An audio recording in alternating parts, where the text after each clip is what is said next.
Hey Modern Vegans! I was inspired to create today's video after I saw Aysel Mazard's video addressing Corey McCarthy and some of the things that he and his either girlfriend or wife, I don't know if they're married, were saying in one of their videos, which has been since made private. But in essence, the video was talking about how America was created by whites, for whites, that he and his girlfriend are not racist, but that they think that people of other ethnicities and religions don't belong in the United States. And Corey McCarthy responded to Aysel's video where Aysel kind of called him out for being a racist. Corey McCarthy responded by saying, I don't hate anyone and I don't hate these people, but basically they should stay far away from my country. And I think this is incredibly problematic. What I found even more problematic was seeing Charles, the vegan cheetah, saying to his viewers, do you think this is racist? He didn't say it was racist, he asked his viewers if it was racist. So it surprised me that he was not willing to just come right out with it and say, this is racist. And I think that that is important. I really think that it is important for us to be able to call a spade, or in this case, to call a racist. Everybody's got a lot to say about racism. I probably could have switched this camera on at any point during the last 2 years and talked for 2 hours spontaneously about racism. We could talk about racism within Canada, within Europe, within Asia, within northern Laos. A lot of tourists in northern Laos, to them it looks like everyone's just Asian or everyone's Lao. No. Hang around, study the language, the history, the politics. You learn pretty quick there are distinctions between different ethnic groups in northern Laos that in some cases really deeply hate each other. In other cases, the hatred is more cordial and shallow and cooperative, What, in the north of Laos, two of the groups were especially close and yet hated each other were the Thai Lu and the Thai Nhe. This reminded me within Canada of the difference between Canadians and Canadiens. Because etymologically, you're getting into a situation where these are almost the same word, and yet a little bit of difference in the pronunciation, hints at a profound difference between people who do not at all consider themselves historically, ethnically, or lingually to be the same people. And in other cases, the differences in that part of Asia are more obvious. The differences between the Mon Khmer people and the Thai Kadai people, etc., etc. And from their perspective, like within Laos, in the south of Laos, it can be very dramatic. Within Laos, there are differences that they themselves describe as the difference between black and white. It's very interesting. I do actually have some articles talking about this stuff. But that's a story for another day. It's peculiar that in English we sometimes address these issues in terms of an ism, a word ending with ISM, like racism, and we sometimes address them in terms of a phobia, such as homophobia. Once in a while you hear negrophobia, fear of black people, but mostly we address this in terms of racism. Racism, the word itself, suggests an ideology, whereas something like negrophobia suggests a fear. Both are problematic, but as you have some more experience in life, and this really, I think, has to be face-to-face experience with people. This is the sort of thing you do not learn from books. I don't really think you're going to learn it from the internet, to be frank with you. But, you can meet people who have either become racist or have become retrenched in their racist views due to, regrettable life experience. I'm gonna get out 3 examples pretty rapidly here. First is a simple one. I remember I knew a white man. He was not a boy. He was not a teenager. He was a fully grown man. And at some point, he had his bike stolen by a couple of black guys in the United States. Now, my impression from what he said about it was that the black guys did not beat him up. They just verbally threatened him and took his bicycle away from him as an adult. And, the result of this was, again, it's really better to describe it as negrophobia rather than racism. It wasn't really an ideology. It wasn't something he really believed in or espoused, but he really was racist. And although on some level, his story is pathetic, and you may find it sympathetic. Like if you met him face to face, you might think, well, this guy, he feels this way because of this experience. But it still is racism. And it still is morally wrong. And it still is as absurd and surreal as if White people have done all kinds of bad things to me. The vast majority of crimes that have been committed against myself or my family have been by white people, because I grew up in a country that's majority white. But if white people stole my bicycle, would I then respond to that by hating and fearing all white people? No. And this example wouldn't either. So obviously the interplay of fear and personal experience and constructing what ultimately is a racist worldview, even if it's an implicitly racist one, not one, espoused and preached as political ideology. It's problematic, even in a case like that.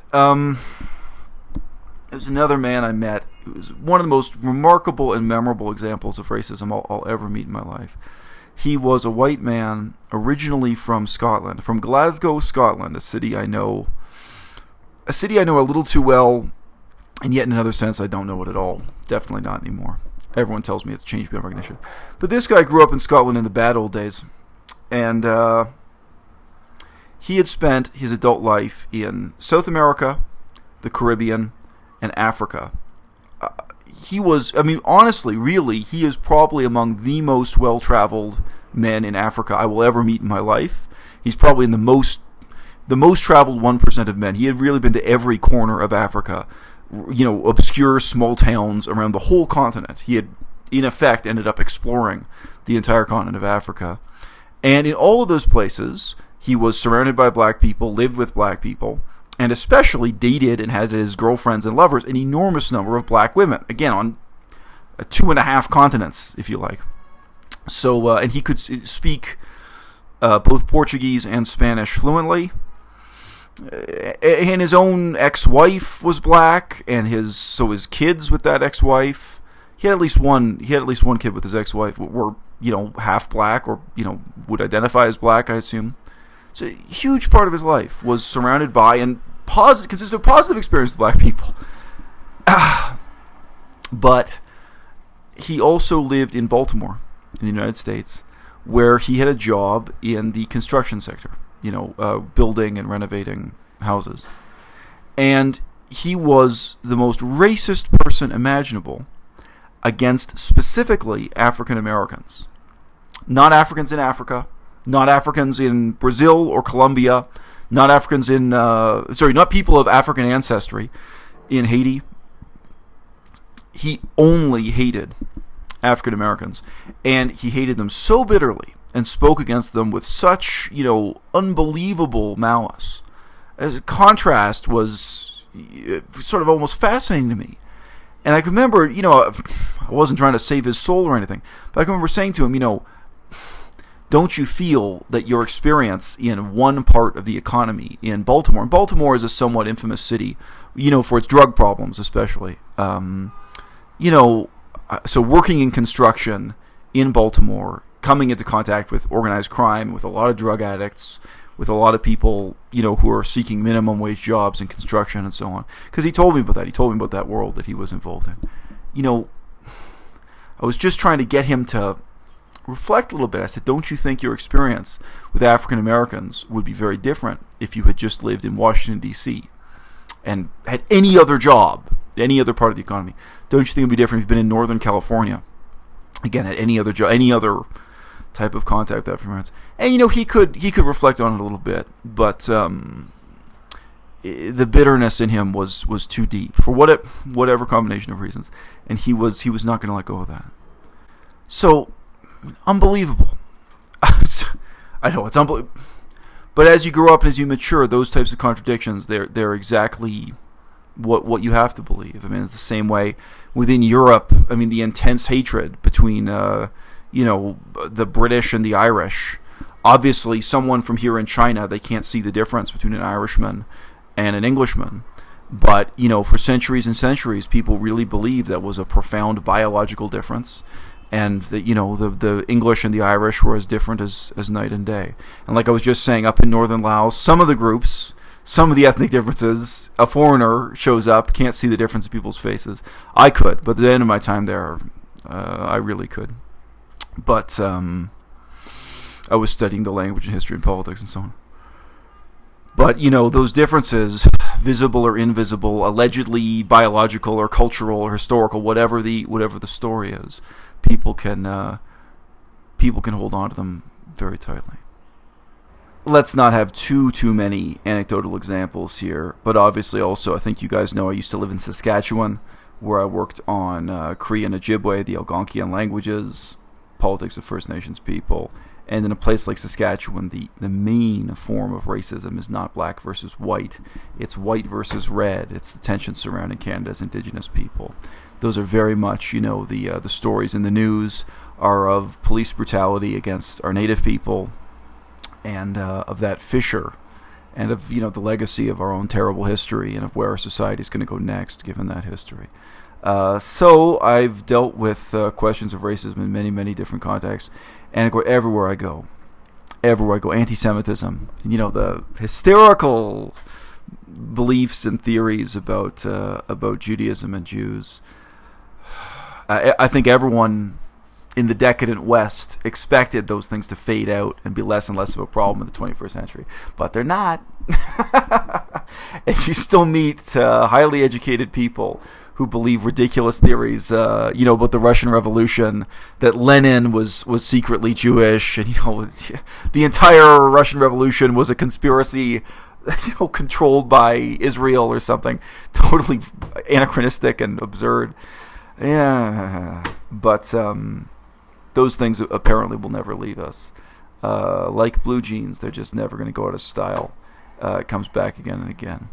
I would think as vegans we would be particularly aware of this. We would be particularly aware of the fact that might does not make right. So in the last few days I had a couple different videos discussing racism, and I think many people ignored what I said at the beginning of those two videos, because actually the intro to each one states very clearly what my purpose is and what my purpose isn't. The more recent of the two videos, as explained in the first few seconds, was simply to give the other side a chance to fairly explain their worldview. And the video does that. You get a long, largely uninterrupted clip of what that view of the world is, and where I've edited it, it is mostly just for the sake of concision and coherence, because the original video did meander, as you can imagine, or as you can see for yourself. Now, the first of the two videos also says very clearly what its purpose is and what it isn't. In that video, what I was trying to do, simply, was to draw attention to a problem within veganism.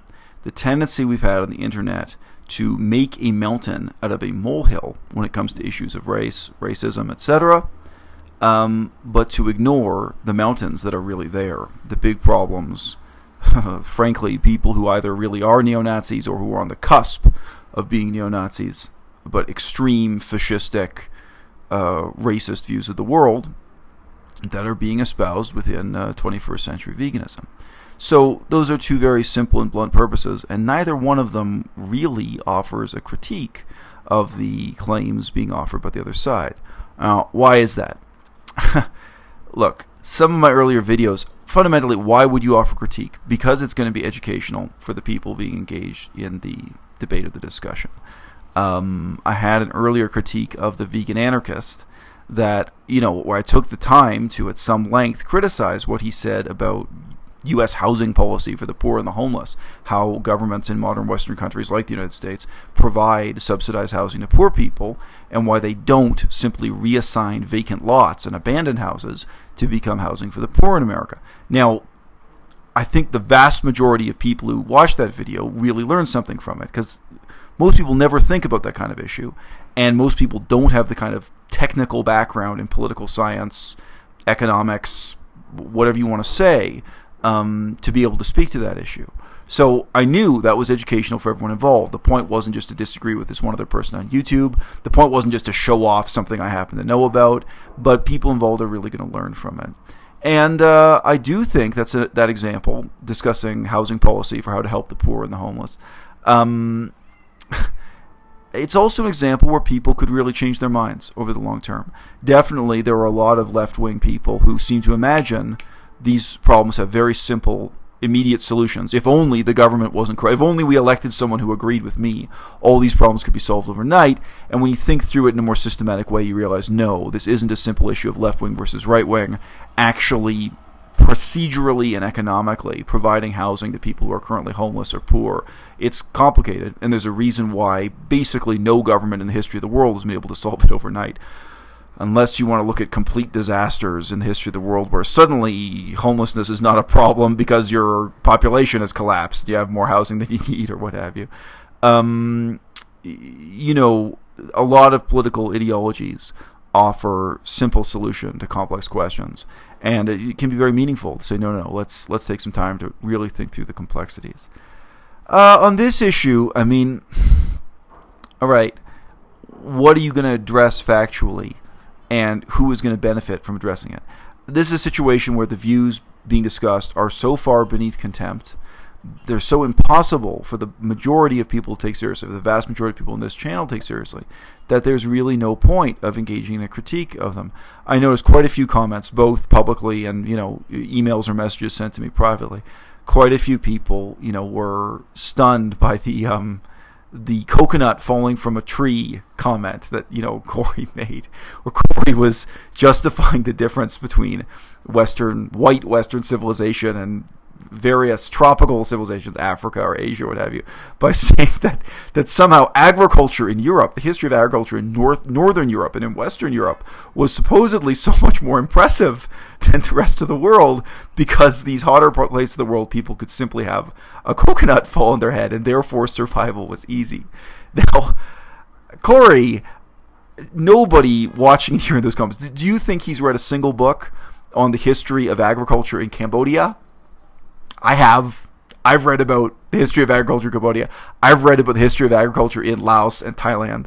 I have done much less reading about the history of agriculture in China, but I know enough to be aware that in terms of not just thousands of years, but tens of thousands of years, places like China and North Africa and North India have a very long history of agriculture, and that there has been good archaeology and history written about it.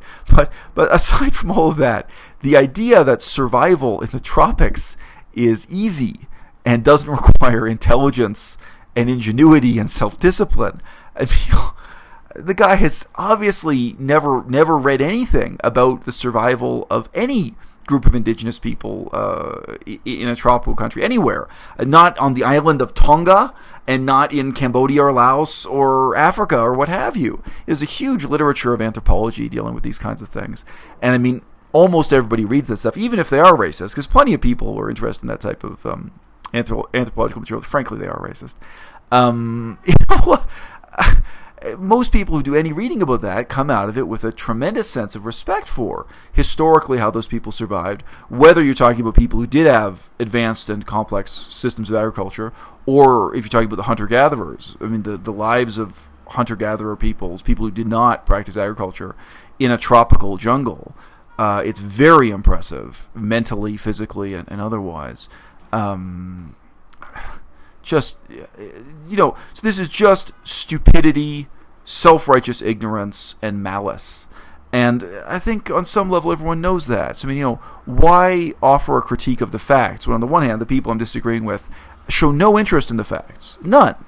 What do you think? Do you think what Corey has to say about the history of agriculture, even within Europe, you think this is based on an open-minded, interested study in the history of agriculture? Now, again, me, because of where I lived and the research I did, a country like Laos and northern Thailand, I know much more about the history of agriculture there than I do about the history of agriculture in Haiti. Another fascinating case study that I have done some reading about. But no matter where you look at the history of agriculture, whether you're looking at, the timescale of thousands of years, tens of thousands of years, or just the last couple of centuries, and then, the challenge of modernity and how traditional methods changed and so on, nobody could possibly take what Corey has to say seriously, even just looking at it as an isolated fact, as if we can separate this argument from the racist and imperialist narrative that it serves and that it's a part of.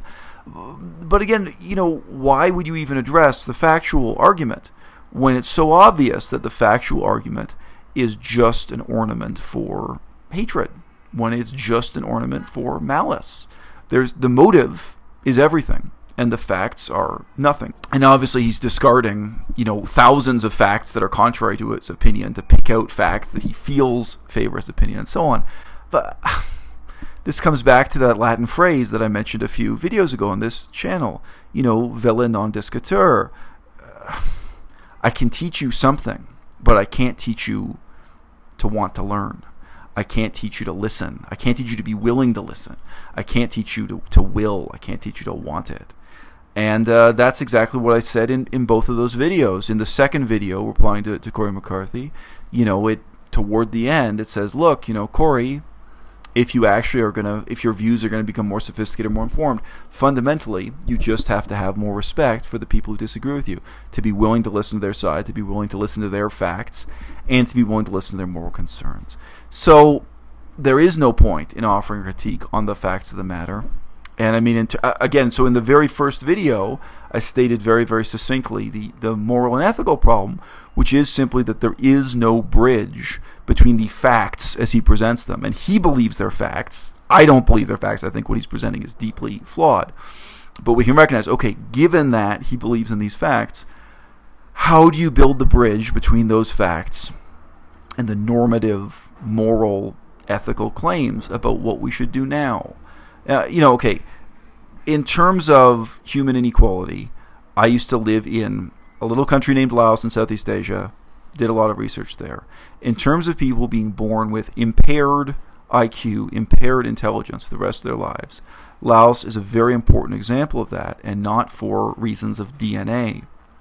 In Laos, they had a custom that, to my knowledge, is still predominant. When I was there, the government was considering doing a public health education campaign to try to change this custom. They have a custom of pregnant mothers starving themselves during the final trimester of pregnancy. They would starve themselves by eating nothing but a thin bamboo soup during basically the final 3 months of pregnancy. Now, the women did this for a variety of traditional beliefs, but the traditional beliefs, the most powerful motive ultimately was linking this to vanity. So the women believed, and sadly, this is not completely unscientific, that if they starved themselves this way during the last 3 months of pregnancy, the baby's skull would not grow as much, which science tells me is true. It literally retards brain development if a pregnant mother starves during the last trimester, that the skull doesn't grow as much, and then that the pregnant woman, when she gives birth, the birth will be easier, and the woman will not lose her figure. So she'll retain more of the lean look that is desirable, that they want to sustain into their middle age. So fundamentally, there's vanity and selfishness, as well as a kind of cultural mythology and other beliefs that I'm not mentioning here that are linked to this practice that's done throughout the country. Now, the result is that very directly damages the intelligence. It causes brain damage to infants. It causes impaired brain development to unborn infants in that country, and to a huge number of them. There are other factors. There are real racial stereotypes about Lao people being stupid compared to Cambodians or Thai people or what have you next door. I think even though that's a dramatic and terrible public health problem, that when I was there, I say the government was considering making it their priority. But at that time, they had a couple of other campaigns. They're still worried about AIDS. They were still worried about helmets. The big campaign at that time was getting people to prevent brain damage by wearing helmets when they rode a motorcycle. Anyway, the government had other priorities at that moment, but they may have finally moved forward in trying to eradicate that cultural practice, which is entrenched. But probably the single most visible thing in terms of impaired intelligence that you see in Laos is simply that in the whole country, culturally and in terms of habit, people do not sleep through the night. People are very sleep deprived. They're taking short naps during the day all the time because they're just getting little bits of pieces of sleep here and there. I could talk about this for an hour, but both in the city and in the countryside, you're always surrounded by people who are sleep deprived and who are taking naps while they're sitting next to you at strange times and what have you. And even for me, if I don't sleep well, if I'm in that kind of scattered state, my intelligence is massively impaired. So I know that's impacting the people around me. So poor nutrition during pregnancy and irregular sleep, two things that have nothing to do with your DNA, do in a very meaningful sense impact the intelligence that you can observe in people when you're in Laos. So in this case, I'm presenting this to you as a fact. Some percentage of people in Laos, I think a significant percentage, suffer from these two problems. And when you're there, you might well perceive them as being low IQ people, being people of very limited intelligence. Okay, but where does that lead us? Morally, ethically, normatively, in terms of planning for the future. So what? So does that justify the French Empire? Should the French conquer Laos and turn it into a colony? No. Should the Americans conquer Laos and turn it into a pawn in their Cold War politics? Well, they tried, didn't work out. Didn't work out for the Lao people, didn't work out for the Americans either. Despite having an unlimited budget, the Americans dropped more bombs on Laos than they dropped on Germany during World War II. Enormous loss of human life, enormous loss of money, of material resources, what have you. What does this justify? And now, another thing, on a case-by-case basis, when you meet Lao people with an open mind and an open heart, you have to just judge them individually as to who's smart and who's not, and who you can work with and who you can't, who you're going to be friends with and who you're not going to be friends with. You have to, in an open-minded way, with each person you meet, judge them fairly, even if this information prejudices you in some sense. What are we going to do with our lives in relation to people who may be disadvantaged intellectually as well as physically as well as financially from being born in those circumstances? There's this whole list of chronic diseases. There's the malnourishment during pregnancy, but there's also iodine deficiency. There's a long list of real chronic health problems in Laos that can impair brain development. What does that justify? What is my attitude going to be? Yes, I want the government of Laos to carry out public education campaigns on iodine, to avoid iodine deficiency. I want them to carry out health campaigns about, pregnant women eating properly and feeding your children properly after they're born. A whole lot of positive concern and engagement for me comes out of that. But at absolutely no point did I respond to that by, me being on an ego trip or me feeling this kind of hatred or me having this agenda to denigrate and belittle others and try to make out my own civilization and my own cultural history to be better than them and so on. I would think as vegans we would be particularly aware of this. We would be particularly aware of the fact that might does not make right. Corey McCarthy says in his video, which again is made private now, but he made this comment in his video that we should not feel guilty about what happened in the past when the natives were pretty much wiped out by white people because we had superior technology, and of course we won, and so we won fair and square. He's asserting that might makes right in the most basic sense, and if we followed that sort of logic, we would live in utter chaos. Part of living under a social contract is agreeing to care for people who cannot care for themselves, and it's also about giving up our right to commit random acts of violence whenever we happen to disagree with people. I guess in closing I'll say, people who do humanitarian work sometimes get raked over the coals, get criticized for having a so-called, white savior complex or Superman complex or feeling superior to the people they're trying to help. If there's anything that this Corey McCarthy controversy shows you, it's that, what? There are worse things than the savior complex. Those people, I've met those people. I have. Obviously the Christian missionaries who are out there trying to save people's souls. Call them rice bag converts. Go to a village full of starving people or poverty-stricken people, offer them a sack of rice in exchange for their immortal soul. A lot of things, very psychologically damaging about that transaction.